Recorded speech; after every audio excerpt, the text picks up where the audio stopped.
बिस्मिल्लाहिर्रहमानिर्रहीम। आज की इस वीडियो में हम बात करेंगे प्यूरिटन एज के बारे में, या इसको एज ऑफ मिल्टन भी कहा जाता है। और इस एज का जो दौरानिया है वो है 1600 टू 1660, यानी 1600 से 1660 तक। तो एंग्लो सेक्सन पीरियड के बारे में, एंग्लो नॉर्मन पीरियड के बारे में और इसके साथ साथ रेनेसां पीरियड के बारे में, इन तीनों पीरियड्स के बारे में मैंने वीडियोस बनाई थी बहुत डिटेल के साथ। अगर आप उन वीडियोस को देखना चाहते हैं तो डिस्क्रिप्शन में लिंक मौजूद है, आप उन वीडियोस को देख सकते हैं। तो इस वीडियो में हम बात करेंगे प्यूरिटन एज के चंद फीचर्स के बारे में। इसके साथ साथ हम बात करेंगे प्यूरिटनिज्म के बारे में, जो कि एक मूवमेंट थी और इस प्यूरिटन एज में शुरू हुई थी, और इस प्यूरिटनिज्म की वजह से ही इसको प्यूरिटन एज कहा जाता है। और इसके साथ साथ हम इस प्यूरिटन एज की जो पोइट्री है वो भी डिस्कस करेंगे। पोइट्री के साथ साथ हम ड्रामा भी डिस्कस करेंगे और इसके साथ साथ इस एज के प्रोस को भी डिस्कस करेंगे।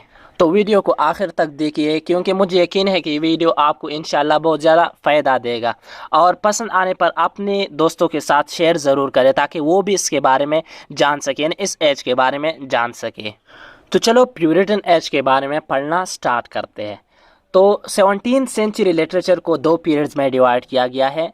एक को कहा जाता है प्यूरिटन एज या एज ऑफ मिल्टन, और इसका जो दौरानिया है वो है 1600 टू 1660।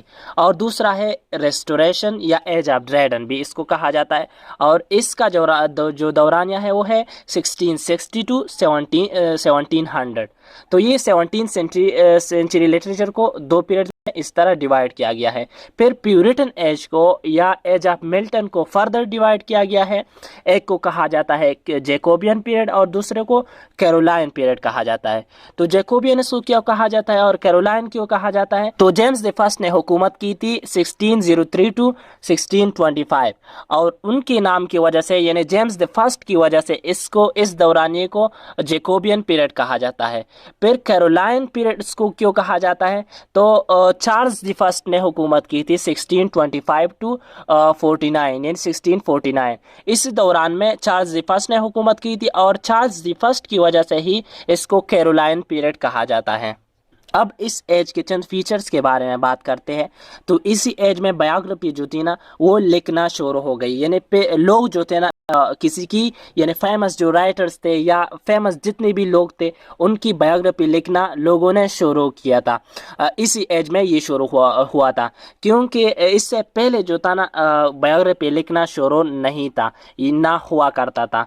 क्योंकि शेक्सपियर है हमारे साथ, तो शेक्सपियर के बारे में हम ज़्यादा मालूमात नहीं है कि वो कहाँ पे पढ़े थे और कितनी तालीम हासिल की थी, ये सब मालूमात हमारे साथ नहीं है।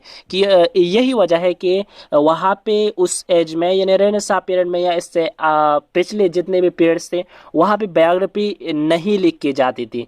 इसी एज से बायोग्राफी लिखना शुरू हुआ था। तो जो फेमस बायोग्राफी लिखने वाले थे उनमें फुलर थे और आर्बे थे। ये दो राइटर थे बायोग्राफी लिखने के, जो कि मशहूर लोगों के ये, और जो एमिनेंट राइटर्स थे या फिर मशहूर जितने भी लोग थे, किंग्स थे उसी एज के, उनकी बायोग्राफी ये दो लोग लिखते थे। और इसके साथ साथ ऑटोबायोग्राफी भी लोगों ने लिखना शुरू कर दिया। और लोग जो थे ना डायरीज रखते थे, और इसके साथ साथ जर्नल्स भी अपने ऊपर लिखते थे। क्योंकि हमारे साथ है पिपीज डायरी, ये डायरी पिपीज ने लिखी थी, और फॉक्स जर्नल, ये खुद उन्होंने अपनी एक ऑटोबायोग्राफी इन दोनों ने लिखी है। और अब बात करते हैं प्यूरिटनिज्म के बारे में या प्यूरिटन मूवमेंट के बारे में, जो कि इसी दौरान शुरू हुआ था। तो प्यूरिटनिज्म के बारे में मैंने डिटेल्स के साथ वीडियो बनाई थी। अगर आप उस वीडियो को देखना चाहते हैं तो डिस्क्रिप्शन में लिंक मौजूद है, आप उस वीडियो को देख सकते हैं। इस वीडियो में भी मैं बात करूंगा, लेकिन वहाँ पे मैंने बहुत डिटेल के साथ और अच्छी तरह बयान किया है, तो वहाँ पे भी आप देख सकते हैं। तो प्यूरिटनिज्म जो थी ना ये एक मूवमेंट थी जो कि इसी दौरान शुरू हुई थी। और प्यूरिटन्स जो थे ना, जो लोग थे उसमें जो हेड था उनका, वो जॉन मिल्टन भी शुमार किया जाता है। और ये जो लोग थे ये काले कपड़े पहनते थे, और ये किस चीज़ के लिए उनकी मूवमेंट शुरू हुई थी? लोगों की आज़ादी के लिए। क्योंकि वहाँ उस एज में जो रूलर्स थे, जो किंग्स थे, वो बहुत ज़्यादा डिस्पोटिक थे, तो उनके ख़िलाफ़ ये मूवमेंट शुरू हुई थी। फॉर एग्ज़ाम्पल जो किंग था या क्वीन था वो चर्च का हेड भी था उसी एज में, और स्टेट का भी था। तो उन्होंने कहा, यानी प्यूरिटन्स ने उनको कहा कि किंग के साथ ये इख्तियार नहीं होना चाहिए कि वो बैक वक्त चर्च को भी चलाए और स्टेट को भी चलाए। उनको यानी स्टेट एक शख्स के साथ होना चाहिए और जो चर्च है ये दूसरे शख्स के साथ होना चाहिए। वो ये चाहते थे। और प्यूरिटनिज्म जो थी ना, ये एक रिलीजियस मूवमेंट था और इसमें जो लोग थे, यानी जो प्यूरिटन्स थे, ये हमेशा सैड रहते थे और बाइबल को ज़्यादातर पढ़ते थे और बाइबल में सैड पार्ट को ज़्यादातर पढ़ते थे ताकि उनको ये रिमाइंड करे कि वो कितने ज़्यादा गुनाहगार है। और अब बात करते हैं प्यूरिटन पोइट्री के बारे में, या जैकोबियन एंड कैरोलाइन पोइट्री भी इसको कहा जाता है। तो प्यूरिटन पोइट्री को तीन पार्ट्स में डिवाइड किया गया है। एक को कहा जाता है द स्कूल ऑफ स्पेंसर, यानी poetry of the school of Spencer. दूसरा है पोइट्री ऑफ मेटाफिजिकल स्कूल और तीसरा है पोइट्री ऑफ कैवेलियर पोइट्स। तो इसके बारे में बारी बारी पढ़ते हैं। सबसे पहले पढ़ते हैं poetry of the school of Spencer. तो स्कूल ऑफ स्पेंसर के जो पोइट्स थे वो ज़्यादातर स्पेंसर को फॉलो करते थे और उनमें यानी स्पेंसर के अच्छे जो शागिर्दों में जिनका नाम आता है, एक है पेनियस प्लेचर और दूसरा है थॉमस प्लेचर। ये उसमें यानी poetry of the school of Spencer में ये बेस्ट पोइट्स है ये दोनों। और ये जो थे ना, ये दोनों कैम्ब्रिज यूनिवर्सिटी के फेलो थे, यानी कैम्ब्रिज यूनिवर्सिटी में एक साथ पढ़े थे। और इसके साथ साथ ये दोनों यानी पेनियस प्लेचर और थॉमस प्लेचर जो थे ना, ये प्रीस्ट भी थे। तो पेनियस फ्लेचर जो थे ना, वो पैदा हुए थे 1582 को और 1648 को उनकी डेथ हो गई थी। तो उन्होंने ज़्यादातर पेस्टोरल्स लिखे हैं और इसके साथ साथ एलिगरीज भी लिखे हैं। और इसकी जो बेस्ट वर्क है, यानी पेनियस फ्लेचर की जो बेस्ट वर्क है, उनमें शामिल है द पर्पल आइलैंड। तो ये जो थे ना, ये फेरी क्वीन की जो एलिगोरिकल पैटर्न है उनको फॉलो करता है। स्पेंसर की जो फेरी क्वीन है उनको फॉलो करता है और ये एक एलिगरी है। और किस चीज़ के ऊपर है? Physical and mental constitution of man, यानी मैन की इंसान की फिजिकल एंड मेंटल कॉन्स्टिट्यूशन पर ये एक एलिगरी पेनियस फ्लेचर ने लिखा है। फिर इसके बाद है हमारे साथ गाइल्स फ्लेचर। तो गाइल्स फ्लेचर पैदा हुए थे 1583 को और 1623 को उनकी डेथ हो गई थी। तो गाइल्स फ्लेचर की जो बेस्ट वर्क है वो है Christ victory triumph in heaven and earth over and after death. ये उन्होंने लिखा था 1610 को, जो कि उनका यानी गाइल्स फ्लेचर का एक बेस्ट वर्क है। और उन्होंने ये क्रिस्ट रिजरेक्शन के ऊपर उन्होंने ये लिखा है। तो इन दोनों के अलावा स्कूल ऑफ स्पेंसर में अदर भी बहुत से पोएट्स थे, उनके बारे में भी बात करते हैं। तो पहले बात करते हैं विलियम ब्राउन के बारे में। तो विलियम ब्राउन पैदा हुए थे 1590 को और 1645 को उनकी डेथ हो गई थी। तो उनका जो इम्पॉर्टेंट वर्क है ना, वो है ब्रिटानियस पेस्टोरल। और ये जो है ना, एलिजाबेथन पोइट्री की कैरेक्टरिस्टिक को दिखाता है, यानी Britannia's pastoral show characteristic of Elizabethan pastoral poetry. फिर इसके बाद है हमारे साथ जॉर्ज वेतर है। तो जॉर्ज वेतर ने वो पैदा हुए थे 1588 को और 1667 को उनकी डेथ हो गई थी। तो उनका जो इम्पॉर्टेंट वर्क है वो है द शेपर्ड हंटिंग। इसके अलावा भी उन्होंने लिखा है फेडेला इन, और इसके साथ साथ उन्होंने फेयर वर्च्यू भी लिखा है। जॉर्ज वेतर के बाद हमारे साथ जो पोएट्स हैं वो है विलियम ड्रमंड। तो विलियम ड्रमंड पैदा हुए थे 1585 को और 1649 को उनकी डेथ हो गई थी। और विलियम ड्रमंड जो थे ना, वो थे एक स्कॉटिश पोएट, स्कॉटिश पोएट थे वो। और उन्होंने लिखा था टीयर्स ऑन डेथ ऑफ मेलिएड्स, ये उन्होंने लिखा था, जो कि एक एलिजी है। इसके अलावा उन्होंने सॉनेट्स भी बहुत से लिखे हैं। और उनका जो दूसरा जो वर्क है वो ये भी है फ्लावर्स ऑन सियान, ये भी उन्होंने लिखा है। और इसके साथ साथ उन्होंने बहुत से पेस्टोरल्स भी लिखे हैं विलियम ड्रमंड ने। अब पढ़ते हैं मेटाफिजिकल स्कूल के जो पोएट्स हैं उनके बारे में। तो उनका जो लीडर था, यानी मेटाफिजिकल स्कूल का जो लीडर था वो था जॉन डन ने। और ये उनको मेटाफिजिकल इसलिए नहीं कहा जाता है कि वो बहुत ज़्यादा फिलोसॉफिकल थे, वो फिलोसॉफिकल नहीं थे। इसको उनको मेटाफिजिकल इसलिए कहा जाता है क्योंकि वो बहुत ज़्यादा एग्जेजरेशन यूज़ करते थे, कंसीड एग्जेजरेशन वो यूज़ करते। तो इसी वजह से उनको मेटाफिजिकल स्कूल कहा जाता है। तो तो उनमें जो फर्स्ट नंबर पे है हमारे साथ वो है जॉन डने। तो जॉन डने पैदा हुए थे 1537 को और 1631 को उनकी डेथ हो गई थी, और वो बहुत अरसे तक एसटी पॉल की डीन भी रह चुके थे। और उन्होंने लिखा था the progress of the soul, और इसके साथ साथ उन्होंने लिखा था an anatomy of the world.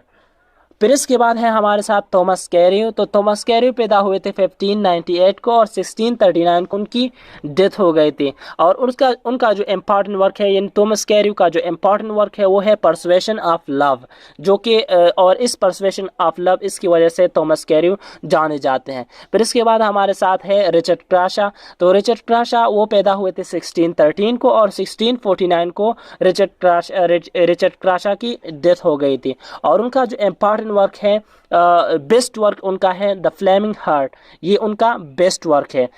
फिर इसके बाद बहुत से पोएट्स और भी हैं जिसमें शामिल है जॉर्ज हर्बर्ट है, हेनरी वॉगन है, अब्राहम कोली है, और इसके साथ साथ एंड्रयू मार्वल है, और इसके साथ साथ एडमंड वालर भी इन मेटाफिजिकल पोएट में शामिल है। लेकिन सब के बारे में हम इस वीडियो में बात नहीं कर सकते क्योंकि वीडियो बहुत ज़्यादा लंबी हो जाती है। अब बात करते हैं कैवेलियर पोएट्स के बारे में। तो कैवेलियर पोएट्स का जो लीडर था वो था बेन जॉनसन, और इसमें जो इम्पॉर्टेंट जो पोएट्स थे उनमें शामिल है हेरिक, और इसके साथ साथ लवलेस, सकलिंग और कैरी, ये उनमें शामिल थे इन कैवेलियर पोएट्स में। अब बात करते हैं जॉन मिल्टन के बारे में। तो जॉन मिल्टन पैदा हुए थे 1608 को और 1674 को उनकी डेथ हो गई थी, और वो इस एज का ग्रेटेस्ट पोएट है, और उनकी नाम की वजह से ही ये जो एज है ये जाने जाता है, यानी एज ऑफ मिल्टन भी इसको कहा जाता है जॉन मिल्टन की वजह से। और उन्होंने ज़्यादातर लिरिकल पोएट्री लिखा है। तो उनका जो इम्पॉर्टेंट वर्क है वो है the hymn on the nativity, ये उन्होंने लिखा था 1629 को, जो कि एक बहुत इम्पॉर्टेंट वर्क है उनका। इसके साथ साथ उन्होंने एल एलेगोरो भी लिखा था, और इसके साथ साथ टू पेंसरोसो ये भी उन्होंने 1632 को ये दोनों लिखा था। इसके बाद उन्होंने लेसिडास ये भी लिखा था 1637 को, जो कि एक पेस्टोरल एलिजी है। फिर इसके बाद उन्होंने कॉमस लिखा था 1634 को, और ये इसके बाद जो है ना पैराडाइज लॉस्ट और पैराडाइज रीगेन, ये बहुत ज़्यादा इंपॉर्टेंट वर्क है पैराडाइज लॉस्ट और पैराडाइज रीगेन जॉन मिल्टन का, ये भी उन्होंने लिखा था। अब प्यूरिटन ड्रामा के बारे में बात करते हैं, या जेकोबियन एंड कैरोलाइन ड्रामा के बारे में बात करते हैं। तो उनमें जो ड्रामास भी उसमें इस एज में बहुत से लिख के गए हैं। तो और उन राइटर्स में यानी उन ड्रामाटिस्ट में पहले नंबर पर है हमारे साथ जॉन मार्स्टन, और वो पैदा हुए थे 1575 को और 1634 को उनकी डेथ हो गई थी। और उनका जो इम्पॉर्टेंट वर्क था वो है एंटोनिया इन मेलेडा, ये उन्होंने लिखा था। फिर इसके बाद उन्होंने लिखा था एंटोनियाज रिवेंज। इसके साथ साथ उन्होंने लिखा था डच ऑफ कॉर्टिजन, ये भी उन्होंने लिखा था। फिर इसके साथ पैरासाइटेस्टर ये भी उन्होंने लिखा था, और फॉन ये भी बहुत ज़्यादा इंपॉर्टेंट वर्क है जॉन मार्स्टन का, जो कि उन्होंने लिखा था। और उनमें जो इम्पॉर्टेंट प्ले है उनका वो है, बेस्ट प्ले है उनका जॉन मार्स्टन का, वो है ईस्टवार्ड हो, ये उनका एक इम्पॉर्टेंट और बेस्ट प्ले है। फिर इसके बाद है हमारे साथ ड्रामाटिस्ट में थॉमस डिकर है। तो थॉमस डिकर पैदा हुए थे 1570 को और 1632 को उनकी डेथ हो गई थी। और उन्होंने जो लिखा था वो लिखा था शो मेकर्स हॉलीडे, ये उन्होंने लिखा था। फिर इसके बाद उन्होंने लिखा था द होन्स होड, ये भी उन्होंने लिखा था। फिर इसके बाद हमारे साथ है थॉमस हेवुड। तो थॉमस हेवुड पैदा हुए थे 1575 को और 1650 को उनकी डेथ हो गई थी। एडवर्ड द सिक्स्थ, ये उनका बहुत ज़्यादा इंपॉर्टेंट प्ले है। फिर इसके बाद उन्होंने और भी बहुत से लिखे हैं जिसमें शामिल है the trouble of queen Elizabeth, ये भी उन्होंने लिखा था, बहुत ज़्यादा अच्छा ड्रामा है। फिर इसके बाद the fair maid of west, ये भी बहुत ज़्यादा इंपॉर्टेंट प्ले है थॉमस हेवुड का। फिर इसके बाद हमारे साथ है थॉमस मिडल्टन। तो थॉमस मिडल्टन पैदा हुए थे 1580 को और 1627 को उनकी डेथ हो गई थी। और उनका जो इम्पॉर्टेंट प्ले है वो है साइरल टॉर्नेवर। और उनके अलावा और भी बहुत से पोएट्स हैं जिनमें शामिल है जॉन वेबस्टर है, जॉन फ्लेचर है, फिलिप मैसेंजर है, इसके साथ साथ जॉन फॉर्ड है, जेम्स शिरले है। ये भी बहुत अच्छे ड्रामाटिस्ट थे इसी एज के। अब पढ़ते हैं थोड़ा सा जैकोबियन इन कैरोलाइन प्रोस के बारे में या प्यूरिटन प्रोस के बारे में भी आप कह सकते हैं। तो इसमें पहले नंबर पर हमारे साथ है फ्रांसिस बेकन। तो फ्रांसिस बेकन पैदा हुए थे 1561 को और 1628 को उनकी डेथ हो गई थी। वो दोनों एज से ताल्लुक़ रखते हैं, यानी एलिजाबेथन एज से भी ताल्लुक़ रखते हैं और जैकोबियन पीरियड से भी ताल्लुक़ रखते हैं। और उसमें उसका जो इम्पॉर्टेंट वर्क है उनका नाम है एसेज। ये उसका एक बेस्ट नोन वर्क है फ्रांसिस बेकन का। इसके अलावा उन्होंने लिखा था हेनरी द सेवन, ये भी उन्होंने लिखा था। अगर हम बात करें तो इसके बाद आता है रॉबर्ट बर्टन। रॉबर्ट बर्टन भी बहुत अच्छा प्रोज राइटर था इसी एज का, और वो पैदा हुए थे 1605 को और 1682 को उनकी डेथ हो गई थी। और उनका जो इम्पॉर्टेंट वर्क है, इम्पॉर्टेंट प्रोज राइटिंग है, वो है रिलीजियो मेडिसी। रिलीजियो मेडिसी उन्होंने लिखा था। इसके साथ साथ उन्होंने लिखा था द अर्न बरियाल, ये भी एक बहुत अच्छा प्रोज राइटिंग है उनका। और इसके बाद हमारे साथ है अर्ल ऑफ क्लैरेंडन। अर्ल ऑफ क्लैरेंडन भी इसी एज से ताल्लुक़ रखते हैं और प्रोज राइटर है जो कि पैदा हुए थे 1609 को और 1674 को उनकी डेथ हो गई थी। और उनका जो इम्पॉर्टेंट वर्क है history of rebellion and civil wars in England, ये उनका एक इम्पॉर्टेंट वर्क है। फिर इसके बाद है हमारे साथ जेरेमी टायलर। जेरेमी टायलर पैदा हुए थे 1613 को और 1667 को उनकी डेथ हो गई थी। और जेरेमी टायलर का जो इम्पॉर्टेंट वर्क है वो है holy living and holy dying. तो ये थी जो कि आज इस वीडियो में हमने प्यूरिटन एज के बारे में पढ़ा, जिसको जैकोबियन कैरोलाइन एज भी कहा जाता है। अगर आपको ये वीडियो अच्छी लगी हो तो आप प्लीज़ हमारे चैनल को सब्सक्राइब करें इस तरह के और वीडियोस को देखने के लिए, क्योंकि बहुत जल्द हम वीडियो बनाएंगे रेस्टोरेशन पीरियड के बारे में या एज ऑफ ड्रैगन के बारे में भी इसको कहा जाता है। तो प्लीज़ हमारे चैनल को सब्सक्राइब करें और घंटी के निशान को ज़रूर दबाएँ और इस वीडियो को अपने दोस्तों के साथ शेयर करें और लाइक करें। बहुत शुक्रिया।